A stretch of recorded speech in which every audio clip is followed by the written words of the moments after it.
Welcome back. We're going to be talking in our last session today about Jewish holidays. We've gone through more or less the whole calendar. And as we'll see, the trend is in our evolution from the most important to the lesser observed. I shouldn't say less important, because for those who observe them, they're very important holidays, but they're much less observed in the broad expanse of the Jewish world, at least by non-Orthodox Jews, which remember is 80% of Jews, both in Israel and in North America. Israel is maybe 25% Orthodox, but the vast majority might not be observing these holidays even there, and Kal v'chomer, how much more so in the diaspora, where the vast majority of Jews are non-Orthodox. So these fast days that we'll be talking about are not observed by many Jews. As we'll find out also, the modern Israeli holidays are sometimes not observed by some Jews, but in that case, it's the Orthodox who may choose not to observe the modern Israeli holidays because of issues regarding the Jewish state. So we'll talk more about that in the second half. I want to begin by, again, dismantling this legend that I've mentioned in previous classes, that people assume that all Jewish holidays are defined by three characteristics. They tried to kill us, they failed, let's eat. And as we've seen through our exploration, this is not the case for many of the Jewish holidays. It is for the ones that most people observe, because most people observe Passover, most people observe Hanukkah, and they might remember Purim from a Purim carnival, and all three of those do fit that pattern. But there are plenty of other Jewish holidays that don't fit that pattern. And in fact, I'm going to show you some statistics to prove that this is not a dominant trend in Jewish life. So here is a chart of Jewish holidays broken out by they tried to kill us, we're still alive, let's eat. And as you'll notice, for many of them, the answer to these is nope, doesn't apply. So Rosh Hashanah, Yom Kippur, Sukkot, no one tried to kill us. Hanukkah, yes. Purim, yes. But Tu B'Shvat, nobody tried to kill us. No one tried to kill us on Shavuot either. So Tisha B'Av, yes, it would count for that. And then are we still alive? Yes, for most of these. Tisha B'Av remembers the destruction. So nope, didn't make it through that one. And let's eat. Well, clearly Yom Kippur you don't eat, and you don't eat on the fast day of Tisha B'Av either. So here, just in the major holidays, not counting those minor observances that I mentioned, you are seeing a discontinuity with that pattern. I'll also point out there's an irony in calling Tisha B'Av biblical, but we'll have to wait to see why that's the case, because actually the dates in the Bible are a little screwy with the date of Tisha B'Av, which is supposedly the 9th of Av. Here we have the more complete list that includes all of these so-called minor fast days that we'll be talking about later today. So you have the fast of Gedalia, which happens between Rosh Hashanah and Yom Kippur. Again, they tried to kill us, yes, but they did kill us, so we're not still alive, and it's a fast day, so we're not eating. Fast of Esther, again, fits in with the Purim pattern, but you're not eating. The fast of the firstborn before Passover, you don't eat, so it doesn't fit the pattern. The fast of Tammuz, as we'll see, you don't eat there either. And Tu B'Av, which is a rabbinic described holiday of the 15th of Av, we'll talk about at the very end. There's no one trying to kill us, but yes, we're alive, and food is okay. But you notice the statistic at the bottom, only 50% have they tried to kill us, 75% have we're still alive, and only 66.67% have food involved in the holidays. Okay, so we understand that's a stereotype, not the actual festival. But here is a chart of all the Jewish festivals in one wheel. You can also see how it intersects with the general calendar, or the sort of secular calendar, some call it, although I don't like that terminology because I'm a secular Jew, so why do I have to pick Jewish or secular for calendars either? But you can see, starting the Jewish calendar in the spring, which is how it's counted in Leviticus, as we've seen, you have Nisan beginning mid-March or so, and you have the first major holiday of Passover. You can see that described here with these arcs on the outside. So you've got the days of Passover from the 15th to the 22nd. You've got the counting of the Omer, the 50 days from the beginning of Passover all the way to Shavuot. You've got Lag BaOmer in the middle, the 33rd day of the counting. Then as we move toward the summer, you've got some fast days here, including the big fast day of Tisha B'Av. You've got the month of Elul, which has the blowing of the shofar. And then you've got Tishrei, the beginning of the rabbinic new year, with Rosh Hashanah. It's at the very bottom, like 6 o'clock on your clock face of this, followed by Yom Kippur. Then you've got Sukkot running again in that bracket on the outside for 7 days, with the closing days of Shmini Atzeret and Simchat Torah. Then you've got Hanukkah running from the end of Kislev into the beginning of Tevet. That's that little bracket on the outside. And wrapping around the corner to 11 o'clock, you've got Tu B'Shvat in the month of Shvat right in the middle, and the fast of Esther, and then Purim itself on the 14th of Adar. And then you'd have the leap year of Adar would show up in leap years in the Jewish calendar. You'll also see this in the chart at the right, which has them in order and how many days. And also you'll note the leap month is there too. And again, remember that counting the months is different. In the biblical calendar, you start in month 1 as spring, the month of Aviv. And in the rabbinic calendar, you start in Tishrei for Rosh Hashanah and Yom Kippur, which are now the new year and not the Day of Atonements in the middle of the year as it is in the Bible. So we're going to be talking about these minor fast days, and we have them described here in the book of Zechariah, which is a very late prophetic book. Thus says the Lord of hosts, the fast of the 4th month, the fast of the 5th month, the fast of the 7th month, and the fast of the 10th month shall become occasions for joy and gladness, happy festivals for the house of Judah. But you must love honesty and integrity. So this is promising a kind of messianic redemption, or at least a cosmic redemption, if not with a literal Messiah in this particular prophetic book. So which are these months again? Well, again, remember, you've got the 4th month, that's the month of Tammuz. You've got the 5th month, that's the month of Av. You've got the 7th month, that's the month of Tishrei. And you've got the 10th month, that's the month of Tevet. And then there's also some minor fasts, as we'll see, around Passover and Esther, and Purim, rather, called the Fast of Esther. Again, notice that the rabbis, even in their sources, are willing to use the counting of the Bible, and Zechariah is a biblical source, is using that counting too, if the fasts he's talking about are the fasts we're talking about.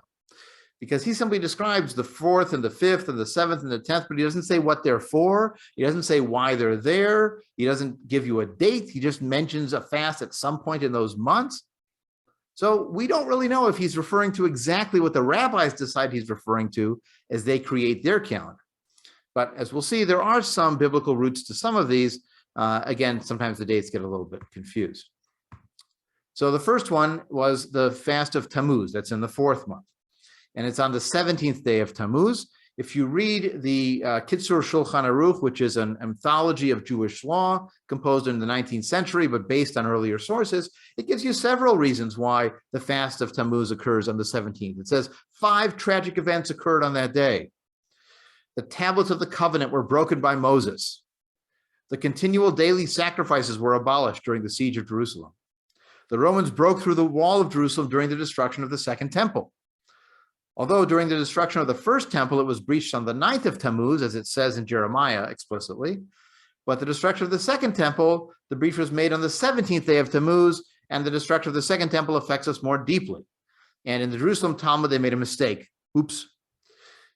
Number 4, the wicked apostemos burned a Torah scroll. This is part of the Greek persecutions of Jews. And 5, an idol was placed in the temple by some wicked people among the Jews, and this caused the destruction of the temple and our exile. Now, one begins to suspect that when you give 5 separate reasons for why you're observing a fast day, it might be that you're coming up with the reasons after the fast day has already been set. Maybe it pre-exists these stories. And in fact, there's strong suspicion that it does. Because remember, part of Jewish life is formed during the Babylonian exile, when they're living in Babylon, at least the leadership of the community is living in Babylon. This is between the year 586 BCE and around 515 BCE. During that period, you have all kinds of descriptions of what it's like to live in exile. Can we return? Should we maintain our identity or simply assimilate to the surrounding culture?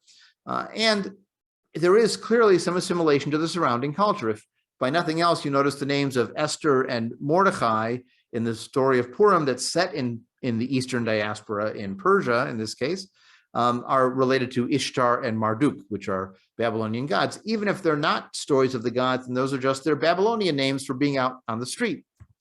So we found in archaeology a reflection of this because there was a Babylonian observance observed on the 17th of the month of Dumuzi, because Dumuzi was in fact a Babylonian god who was beloved of Inanna and then was killed. So actually gods can die, in some mythologies.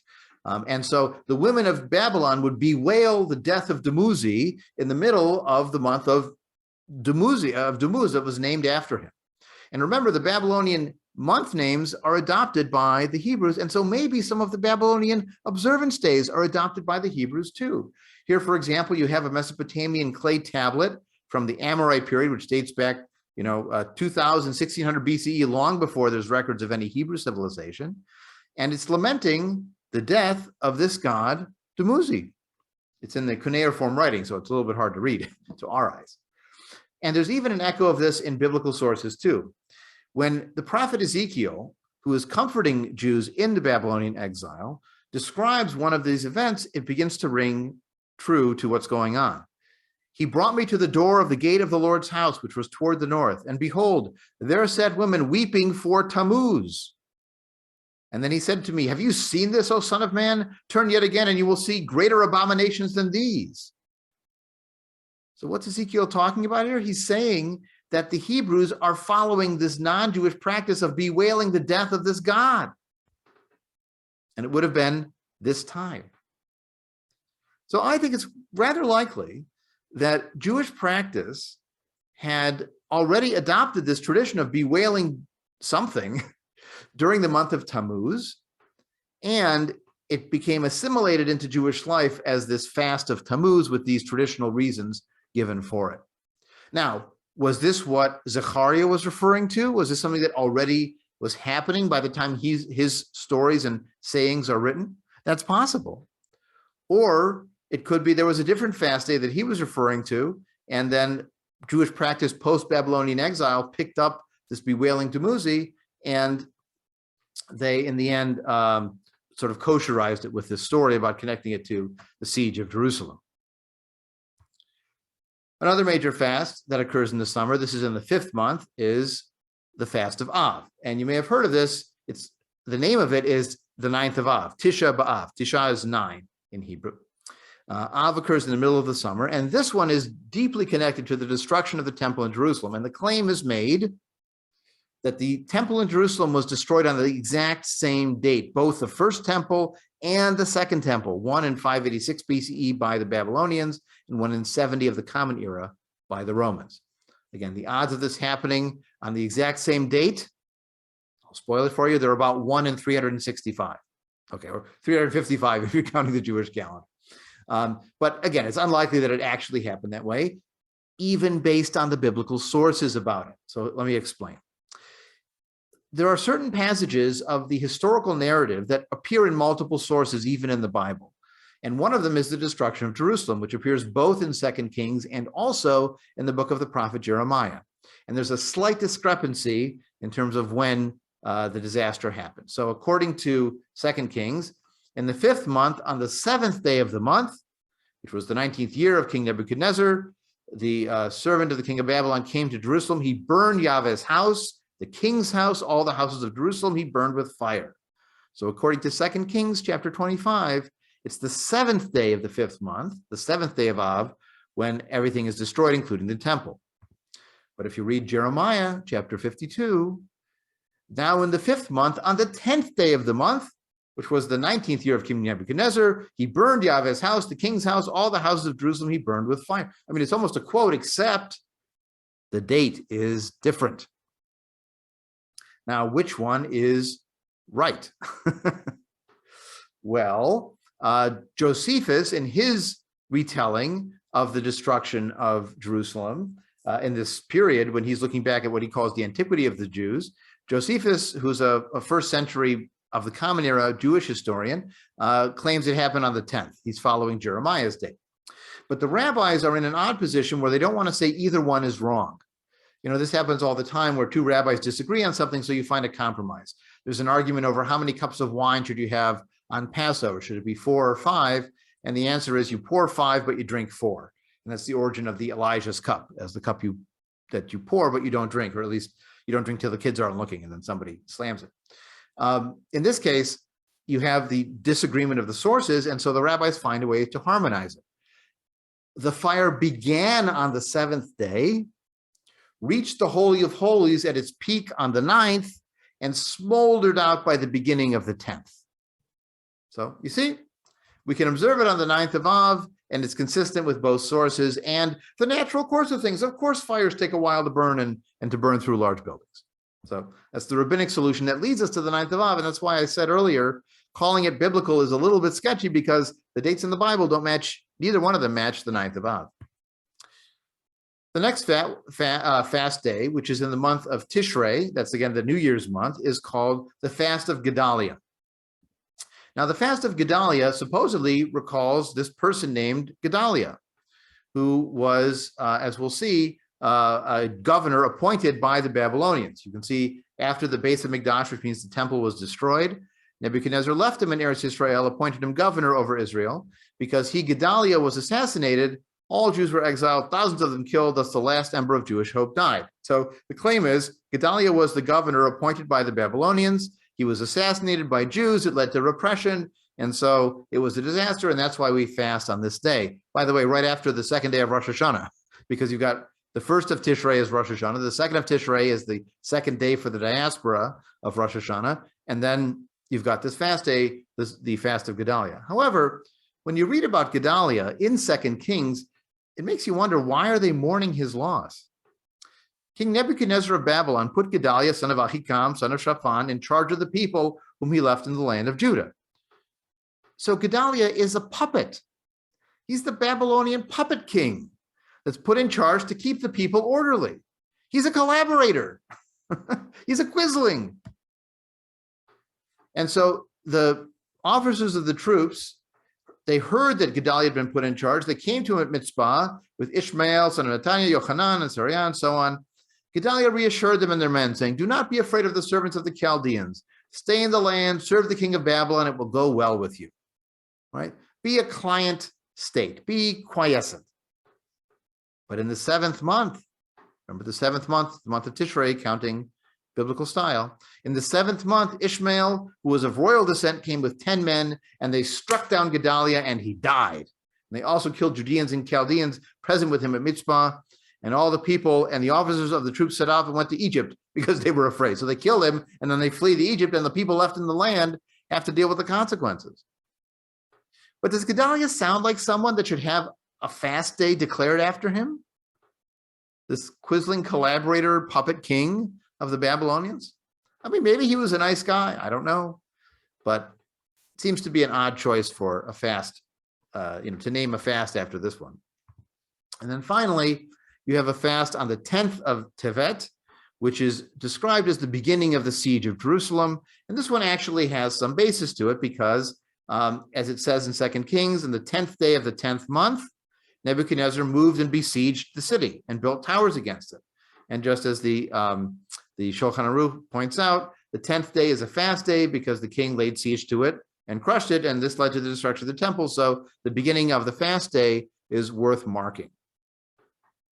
So what you have here is these fast days declared on these holidays, some of them based in biblical sources, some of them coming out of Babylonian background of all places, and some of them created by the rabbis themselves. So 2 more fasts that I mentioned in the first listing are the fast just before Passover, which is the fast of the Bechorot, the firstborn. You know, they're under threat of death by that 10th plague. And then the fast of Esther just before Purim. And that's actually based in the book of Esther. You'll see that Esther fasts before she invites the king to her place to reveal Haman's plot. So you're in fact imitating her by doing so and by having a fast on that day. So what you can see here is a number of these fasts occur in that like winter to spring season. So you've got the minor fast of Esther there and the minor fast of the firstborn. The word ta'anit in Hebrew means fast. So ta'anit Esther or ta'anis Esther, you'd say in an Ashkenazi Yiddish inflection, is right before Purim. And the ta'anit Bechorot is the evening going into Passover. It also helps, by the way, to fast just before Passover because you're going to eat a lot. So why not, add to the appetite? So this is sort of an overview of these so-called minor fast days, and it is worth thinking about what, if anything, we might want to do with those kind of days. Most of these fasts are dawn to sunset, so they're not as long as the Yom Kippur fast, which is 26 hours, before sunset and after the next sunset, except for Tisha B'Av. Tisha B'Av is a very long one. And there's also a special mourning period that runs from the 17th of Tammuz to the 9th of Av. I'll show you that one more time on the chart. So, it goes a little further back. I'd have to scroll down a bit to get there. Anyways, as I mentioned, there's this mourning period of like a block out, not do weddings thing, just like during the counting of the Omer, as we talked about around Passover and Shavuot. Same is true from the 17th of Tammuz to the 9th of Av. That's during the siege of Jerusalem, remember? 17th of Tammuz has all these disasters connected to it, according to the legend. And then the 9th of Av obviously has the massive destruction. So the summer period is no weddings and in a general sort of low state of mourning, and an even more intense state from the beginning of Av to the 9th of Av. That's why I say these are not minor holidays for people that observe them and who are living by that rabbinic calendar strictly. This defines your time in a very meaningful way. But for we who are enjoying summer vacation and who are enjoying eating during summer vacation, we might find these less relevant. And again, as we study the history, we might decide that bewailing Tammuz is not really how we want to spend our time, in the middle of the summer. So we have to make our choices if we choose to do these or not. And one could even argue, and this is maybe controversial, but the destruction of the temple, which is marked by a number of these, right? The beginning of the siege, the destruction of the 9th of Av, was it entirely a bad thing? I mean, lots of people died. There was a great destruction, clearly bad, right? I'm not minimizing that. But would we really want the temple in Jerusalem to still be running with animal sacrifices and a hereditary priesthood and authoritarian theocracy? I'm not so sure. I kind of like the shift from the Beit El, the house of God, to the Beit Knesset, the house of people meeting, aka from temple to synagogue. I think that's a positive step in the evolution of Judaism. So, we might have to think about reframing the disaster of Av as disaster day, because that also is claimed as a day of multiple Jewish disasters. The expulsion from Spain is claimed to have happened on the 9th of Av, and the expulsion from England, the decision was made around the same time of year, and Russia entered World War I on the 9th of Av, and that was very disastrous for the Jews living in Poland and Russia, that whole period. So, you could find other dates that line up with that in our long history, and maybe it becomes disaster day where you remember all the Jewish disasters. As just a preview of the next part, in the Orthodox Jewish world, or the ultra-Orthodox at least, not the sort of modern Orthodox, in ultra-Orthodox Judaism, they don't observe Yom HaShoah, Holocaust Day, because their approach is we have disaster day. It's called the 9th of Av. And if we want to remember Jewish disasters, that's when we do it. So, one second, let me just finish. So what do we do with these minor fast days or fast days in general? How can we approach them if we want to connect to, or do we choose to let them go as we might let other things go too? Go ahead, Roger. Well, in asking that question and saying that some of the Orthodox don't observe Yom HaShoah, in the olden days, somebody canonized these holidays. But since then, there's been the Holocaust, there's been maybe the creation of Israel, there's been some other things that, that could be holidays that a lot of congregations kind of celebrate, but they're not canonized. Who today has the authority to kind of officially accept a holiday, kind of canonize it? The Jewish Pope, aka nobody. I mean, we'll talk about this when we talk about these modern Jewish holidays. Who's allowed to demote holidays? Who's allowed to promote holidays to a new level of sanctity? I mean, it's tricky. It's not easy to do. There's everything nowadays from Jewish Heritage Month and Jewish Book Month, and unless I got an email about it, I don't know that I remember it was Jewish Heritage Month or Jewish Book Month. It's like all these Facebook holidays that show up over and over again, like National Brother-in-Law's Day or whatever. And okay. And you look it up on Wikipedia and it's, 2 years old that they've been doing National Brother-in-Law's Day. One of the best examples of this is Mother's Day, but I'll talk about Mother's Day when we start the next one, the next half. So let's finish up this talk on fast days first. So what are some, what are some positives if we chose to explore these or observe these that we might get out of them.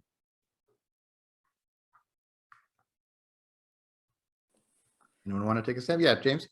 Well, if you did the one is this such a fast as this and turned them into essentially like days to donate to charity and to pay attention to the things that you could be doing better to help other people, that could be, useful. I'm not sure that they would necessarily be the best days, but if you feel a connection to them, you have the quote of, is this the fast I asked for, that you can use as sort of inspiration for it. Right. That's and from Isaiah. Coming right before a big feast, it also kind of, you might want to build up that hunger. And well, and I mean, there are people who do intermittent fasting for health reasons. They skip breakfast some days. They find they're more energy, they're healthier. I mean, they do find that rats on starvation diets live longer than rats who get fed plenty. But who wants to live? Who wants to live like a starving rat? I mean, there's, like more life of suffering may not be worth it. You have to decide your balancing act there. If I were to never have chocolate cake again for the rest of my life, and I'd get an extra 6 months, I don't know. So yes, there's definitely the health options that are out there, or the self-reflective options, test of will, counting calories for, holidays coming up to follow. It might make you a little bit more cranky during the holiday preparation, so that may or may not be a positive. And I will be honest, the ethical message of fasting, where I'm going to donate what I would have spent on food to a food charity or to a hunger charity, because there are people that don't get to choose whether or not they fast in a day because they simply can't afford the food. I think that's a worthwhile message to reinforce. And we try to do that around Yom Kippur in my congregation, where we do collect food and other goods to go to charity as part of Yom Kippur, because some fast and some don't. We don't assume that all do, but we can take that as a positive sort of twist on the message. And in theory, one could do that on the 4th month and the 5th month and the 7th month and 10th. I mean, again, these are not like 26-hour fast. This is morning till sundown. And it's actually how Ramadan works all year round, all month long. If you're Muslim, you're fasting sun up to sundown. So if they can do it for a whole month, we can do it one day every few months. And it sensitizes you to these issues that are out there. We might not live in a food insecure household, but we can think about what it's like to live without as much food as we would want at all times. So there are positives that could be drawn from it. Again, I wouldn't impose it as a mandate, but it's available as an option. Plus, if nothing else, if you install Google Calendar for Israeli or Jewish holidays on your phone, you'll always know when these fast days show up because they're listed there. So if you're curious, you'll find them that way.